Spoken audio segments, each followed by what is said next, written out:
मित्रों, यह कहानी किसी एक ग्रंथ से नहीं बल्कि वाल्मीकि रामायण, पद्म पुराण, श्रीमद् भागवत पुराण, कूर्म पुराण, महाभारत, आनंद पुराण जैसे कई स्रोतों पर आधारित है। इन्हीं ग्रंथों में से लेकर हमने रावण के ऐसे सच को उजागर करने की कोशिश की है जिसकी जानकारी बहुत कम लोगों को है।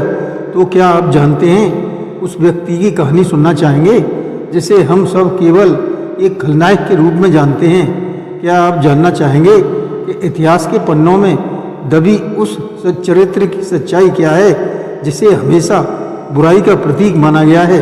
आज हम बात करेंगे उस महापंडित की, उस परम शिव भक्त की जिसे दुनिया रावण के नाम से जानती है।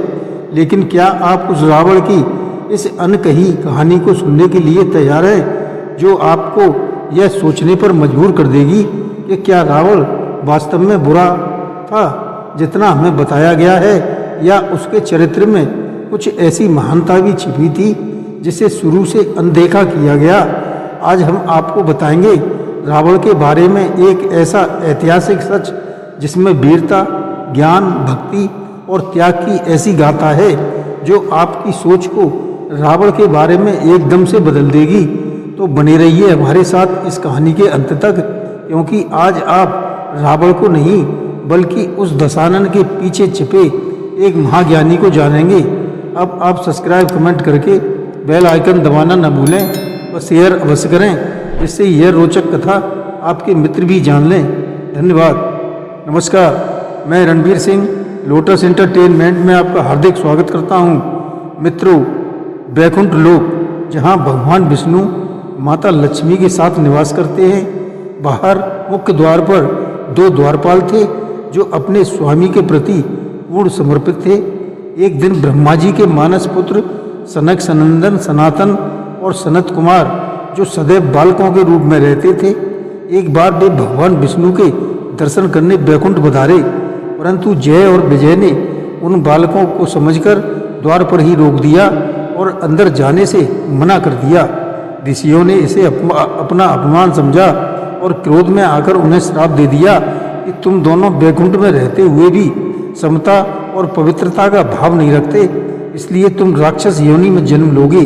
श्राप सुनते ही जय और विजय ऋषियों के चरणों में गिर पड़े और जब क्षमा याचना करने लगे, बाहर शोर सुनकर स्वयं भगवान विष्णु बाहर आए और उन्होंने भी ऋषियों से अपने द्वारपालों को क्षमा करने की विनती की।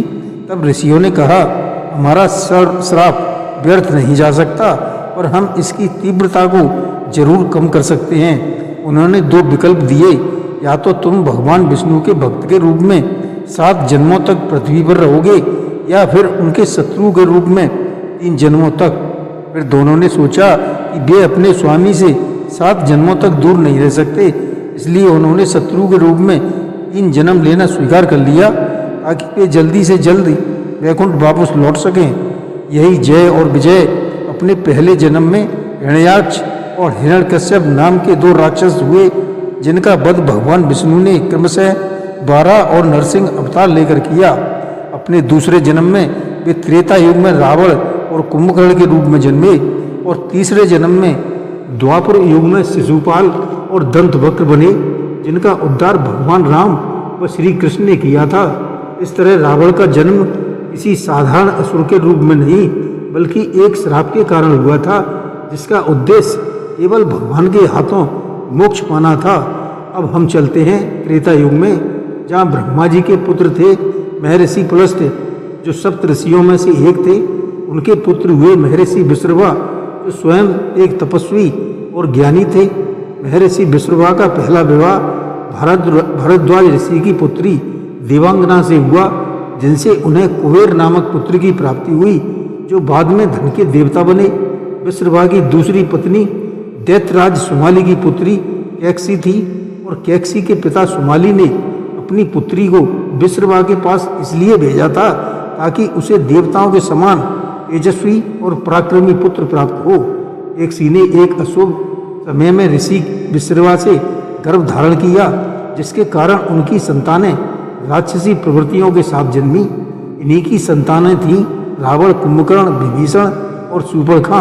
इस प्रकार रावण का जन्म एक ब्राह्मण पिता और एक राक्षसी माता से हुआ था, जिसके कारण उसके भीतर ब्राह्मणों के जैसा ज्ञान और तेज था, तो वहीं राक्षसों जैसा बल और पराक्रम भी था। उसके अंदर हमेशा दो विरोधी तत्व संघर्ष करते रहते थे। रावण का मूल नाम दशग्रीव था, क्योंकि वह जन्म से ही 10 सिरों के साथ उत्पन्न हुआ था, जो उसके भविष्य में अर्पित किए जाने वाले महान ज्ञान का प्रतीक था।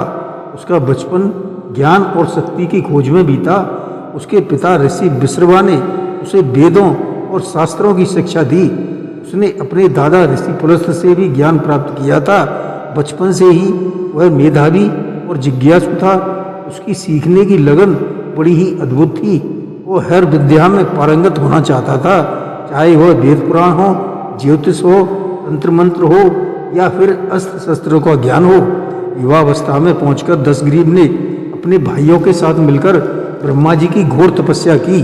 वह जानता था कि ब्रह्मा जी उसके परदादा हैं, इसलिए वे उस पर अवश्य प्रसन्न होंगे। उसने कई वर्षों तक बिना कुछ खाए पिए कठोर तप किया। उसकी तपस्या से प्रसन्न होकर ब्रह्मा जी प्रकट हुए और उससे वरदान मांगने को कहा। दशग्रीव ने अमरता का वरदान मांगा, लेकिन ब्रह्मा जी ने कहा कि इस सृष्टि में जो भी जन्मा है उसकी मृत्यु निश्चित है, इसलिए मैं तुम्हें अमरता का वरदान नहीं दे सकता, तुम कुछ और मांग लो। तब दशग्रीव ने अपनी बुद्धि का प्रयोग करते हुए कहा, हे पितामह, अगर ऐसा है तो मुझे यह वरदान दें कि मेरी मृत्यु किसी देवता, दैत्य, गंधर्व, यक्ष या किसी भी अन्य दिव्य प्राणी के हाथों न हो। उसने अपनी सूची में मनुष्य और वानरों को नहीं लिया, क्योंकि वह उन्हें स्वयं से तुच्छ और कमजोर समझता था। ब्रह्मा जी ने तथास्तु कहा और उसे अतुलनीय शक्तियां प्रदान की।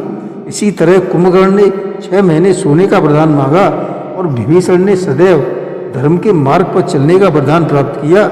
वरदान पाकर दशग्रीव अत्यंत शक्तिशाली हो गया था। उसने सबसे पहले अपने सौतेले भाई कुबेर से लंका छीन ली, जो सोने की बनी एक भव्य नगरी थी, जिसे स्वयं विश्वकर्मा ने बनाया था। माली, सुमाली और माल्यवान नामक 3 दैत्यों ने इसे बसाया था, जिसे बाद में देवताओं ने जीतकर कुबेर को सौंप दिया था। रावण की माता कैकसी दैत्यराज सुमाली की ही पुत्री थी, इसलिए ये रावण का मानना था कि लंका पर उसका अधिकार बनता है। उसने कुबेर से उनका पुष्पक विमान भी छीन लिया था, जो मन की गति से चलता था।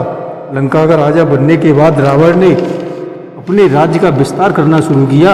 उसके शासनकाल में लंका का वैभव अपने चरम पर था। कहा जाता है कि उसके राज्य में प्रजा सुखी और समृद्ध थी। लंका को सोने की नगरी कहा जाता था, जहाँ सबसे गरीब व्यक्ति के घर में भी सोने के बर्तन हुआ करते थे। वह एक कुशल शासक और राजनीतिज्ञ था। उसने असंगठित राक्षस समाज को एकजुट किया और उनके कल्याण के लिए कई कार्य किए। रावण यहीं नहीं रुका, उसे शक्तियों की और अधिक लालसा थी। वह जानता था कि इस ब्रह्मांड में सबसे बड़ी शक्ति देवों के देव महादेव के पास है, इसलिए उसने भगवान शिव की तपस्या करने का निश्चय किया।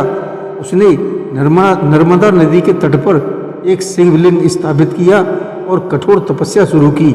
वह महादेव की पूजा करता रहा, लेकिन महादेव प्रसन्न नहीं हुए।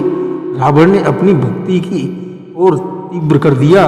जब पूजा के लिए पुष्प कम पड़ गए तो उसने अपना एक सिर काटकर शिवजी को चढ़ा दिया, यह सोचकर कि जिस जीवन में वह अपने आराध्य को प्रसन्न नहीं कर सकता, उस जीवन का क्या लाभ। जैसे ही वो अपना सिर काटता, उसकी जगह नया सिर उग जाता और उसने 9वीं बार किया।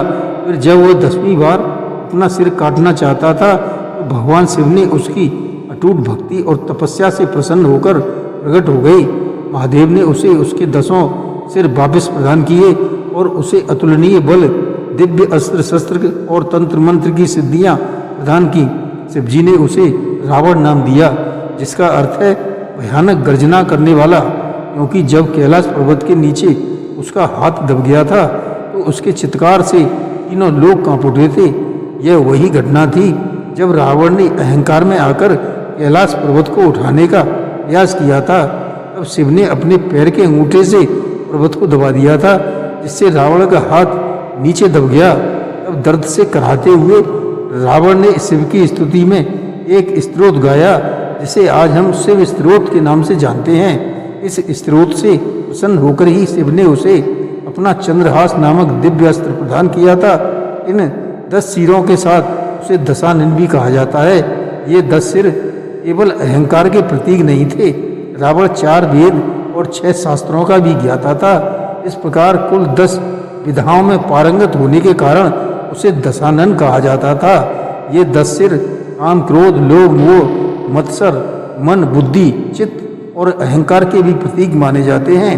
रावण केवल एक योद्धा था, राजा ही नहीं था। वह ज्योतिष का बहुत बड़ा ज्ञाता था। उसने रावण संहिता नामक एक ग्रंथ की रचना की जो आज भी ज्योतिष का एक महत्वपूर्ण ग्रंथ माना जाता है। वह आयुर्वेद और रसायन शास्त्र का भी ज्ञाता था। उसने अर्क प्रकाशम और कुमार तंत्र जैसे चिकित्सा ग्रंथ लिखे। उसके राज्य में सुषेण जैसा महान वैद्य था जिसे संजीवनी बूटी जैसे दुर्लभ औषधियों का ज्ञान था। और रावण की आज्ञा पर ही सुषेण ने मूर्छित लक्ष्मण की जान बचाई थी। रावण एक महान संगीतकार भी था और बीड़ा बजाने में अत्यंत निपुण था। कहा जाता है कि जब वह बीड़ा बजाता था तो देवता भी उसे सुनने के लिए रुक जाते थे। उसने रावण हत्ता नामक वाद्य यंत्र का भी निर्माण किया था जिसे वायलिन का पूर्वज माना जाता है। वह एक महान कवि भी था। शिव तांडव स्रोत उसकी काव्य प्रतिभा का एक अद्भुत उदाहरण है। रावण के ज्ञान और बुद्धिमत्ता का लोहा भगवान श्री राम ने भी स्वयं माना था। यही कारण है कि जब रावण अपनी मृत्यु शैया पर था तब भगवान राम ने अपने भाई लक्ष्मण को उसके पास भेजा और कहा कि जाओ इस संसार के महानतम राजनीतिज्ञ और विद्वान से ज्ञान प्राप्त करो। उस समय रावण ने लक्ष्मण को राजनीति और जीवन के 3 महत्वपूर्ण रहस्य बताए थे। पहला, शुभ कार्य को जितनी जल्दी हो सके कर लेना चाहिए और अशुभ को जितना हो सके टाल देना चाहिए। दूसरा, अपने शत्रु को कभी छोटा या कमजोर नहीं समझना चाहिए। रावण ने कहा कि मैंने बानर और भालुओं को कुछ समझने की भूल की और यही मेरी हार का कारण बना। और तीसरा, अपने जीवन को सबसे गहरा रस कभी किसी को नहीं बताना चाहिए, चाहे वह कितना भी करीबी क्यों न हो, क्योंकि विभीषण रावण की मृत्यु का रहस्य जानता था और उसी ने राम को बताया कि रावण की नाभि में अमृत है। अब प्रश्न उठता है कि यदि रावण इतना ज्ञानी, इतना पराक्रमी, इतना बड़ा शिव भक्त था तो उसने सीता का हरण क्यों किया? इस कहानी का एक पक्ष यह भी है कि यह सब उसकी बहन शूर्पणखा के अपमान का बदला लेने के लिए किया गया था। जब शूर्पणखा पंचवटी में लक्ष्मण और राम के पास गई और उसने राम के समक्ष विवाह का प्रस्ताव रखा तो राम ने मना कर दिया। फिर वह लक्ष्मण के पास गई तो लक्ष्मण के इनकार करने और अपमानित करने पर जब शूर्पणखा ने सीता पर आक्रमण किया तो इस अपमान से तो लक्ष्मण ने क्रोध में आकर उसके नाक और कान काट दिए। अपनी बहन के इस अपमान से रावण क्रोधित हो उठा। शूर्पणखा ने न केवल रावण को अपने अपमान की कथा सुनाई बल्कि सीता के अद्वितीय सौंदर्य का वर्णन करके उसे उकसाया भी। एक भाई होने के नाते और एक राजा होने के नाते अपनी बहन का बदला लेना रावण अपना कर्तव्य समझता था। उसने मारीच के साथ मिलकर सीता हरण की योजना बनाई, लेकिन यहाँ भी रावण ने एक मर्यादा का पालन किया। कई कथाओं के अनुसार रावण को श्राप था कि यदि वह किसी भी स्त्री को उसकी इच्छा के विरुद्ध स्पर्श करेगा तो उसके 10 सिर फट जाएंगे। यह श्राप उसे वेदमती नामक एक तपस्विनी ने दिया था जिसे रावण ने गलत नियत से पकड़ा था और उसी वेदमती ने अगले जन्म में सीता के रूप में जन्म लेकर रावण के विनाश का कारण बनने की बात कही थी। इसी श्राप के कारण रावण ने सीता का हरण करते समय उन्हें सीधे स्पर्श नहीं किया बल्कि वह जिस भूमि पर खड़ी थी उस भूमि के टुकड़े को ही उखाड़कर अपने पुष्पक विमान में रख लिया था। उसने सीता को लंका न ले जाकर के अशोक वाटिका में रखा जो लंका का सबसे सुंदर स्थान माना जाता है। उसने सीता को किसी कारागार में नहीं डाला बल्कि त्रजरा जैसी राक्षसी को उनकी सेवा में नियुक्त किया और इस प्रकार की सुविधाएं दी। रावण हर बार सीता के पास जाकर उनसे विवाह का प्रस्ताव रखता था, लेकिन उसने कभी भी सीता के साथ कोई जोर जबरदस्ती नहीं की। वह चाहता तो ऐसा कर सकता था पर उसने ऐसा कदापि नहीं किया। एक और बहुत ही अल्प ज्ञात कथा है जो रावण के ब्राह्मणत्व और ज्ञान को दर्शाती है। जब भगवान राम को समुद्र पार करके लंका पर आक्रमण करना था तो उन्होंने समुद्र तट पर शिवलिंग की स्थापना करके विजय के लिए यज्ञ करने का निश्चय किया। इस यज्ञ को संपन्न करने के लिए एक ऐसे विद्वान ब्राह्मण की आवश्यकता थी जो सभी वेदों और शास्त्रों का ज्ञाता हो, और उस समय तीनों लोकों में रावण से बड़ा कोई विद्वान नहीं था। जब जामवंत ने यह सुझाव दिया तो सभी हैरान रह गए, लेकिन श्री राम ने रावण को यज्ञ का आचार्य बनने के लिए निमंत्रण भेजा। रावण एक महान ज्ञानी था, वह जानता था कि यह यज्ञ उसी के विनाश के लिए किया जा रहा है, लेकिन उसने एक ब्राह्मण के रूप में अपने कर्तव्य को सर्वोपरि रखा। वह शत्रुता भूलकर उस यज्ञ को संपन्न कराने के लिए आया, और इतना ही नहीं, यज्ञ के लिए एक पत्नी का होना अनिवार्य है, और उस समय सीता रावण की कैद में थी। रावण स्वयं पुष्पक विमान में माता सीता को लेकर आया और उन्हें राम के पास बिठाकर यज्ञ को पूर्ण करवाया। जब यज्ञ संपन्न हुआ तो राम ने आचार्य के रूप में रावण से विजय के रूप में आशीर्वाद मांगा। एक क्षण के लिए रावण रुका। वह जानता था कि वह अपने ही शत्रु को विजय का आशीर्वाद दे रहा है, लेकिन फिर उसने अपने राजा के अहंकार को पीछे रखकर एक महापंडित का धर्म निभाया और राम को विजयी भव का आशीर्वाद दिया। यह घटना दर्शाती है कि रावण अपने ज्ञान और धर्म के प्रति इतना प्रतिबद्ध था, भले ही परिणाम उसके विरुद्ध क्यों न हो। जिस व्यक्ति को हम केवल खलनायक समझते हैं, उसके चरित्र में कितनी गहराई और कितने आयाम थे। युद्ध अनिवार्य था। राम और रावण की सेनाओं के बीच भयंकर युद्ध हुआ। रावण एक पराक्रमी योद्धा था। उसने इंद्र को भी पराजित किया था। उसने यम और सूर्य को भी अपने प्रताप से विवश कर दिया था। राम के लिए भी उसे पराजित करना आसान नहीं था। राम जब भी उसका सिर काटते तुरंत दूसरा उगाता। तब विभीषण ने बताया, रावण की नाभि में अमृत कलश है जिसे ब्रह्मा जी ने उसे प्रदान किया था। जब तक वह नष्ट नहीं होगा, रावण को नहीं मारा जा सकता। श्री राम ने पहले अमृत कलश को सुखाया, फिर ब्रह्मास्त्र का संधान करके रावण का वध कर दिया। इस प्रकार भगवान विष्णु के द्वारपाल जय के रूप में रावण का दूसरा जन्म समाप्त हुआ और अपने स्वामी के हाथों मोक्ष की प्राप्ति हुई। यही सब बातें यही दर्शाती हैं कि रावण का चरित्र इतना जटिल और बहुआयामी था, जिसे केवल बुराई का प्रतीक मान लेना उसके साथ अन्याय होगा। यह एक ऐसा चरित्र है जो हमें सिखाता है कि ज्ञान और शक्ति का अहंकार जब धर्म और मर्यादा की सीमा को लांघ जाता है तो उसका अंत निश्चित है, चाहे वह कितना ही बड़ा विद्वान या पराक्रमी क्यों न हो। रावण का जीवन एक चेतावनी है, एक सबक है, लेकिन साथ ही यह एक असाधारण व्यक्ति की गाथा भी है जिसने अपनी भक्ति, अपने ज्ञान और अपने पराक्रम से तीनों लोगों को मिला कर रख दिया था। कभी भी किसी व्यक्ति के एक दृष्टिकोण से नहीं देखना चाहिए। हर सिक्के के दो पहलू होते हैं। तो ये थी रावण की असली कहानी, एक ऐसी कहानी जो हमें बुराई में छिपी अच्छाई और अच्छाई की सीमाओं के बारे में सोचने पर विवश करती है। जय श्री राम।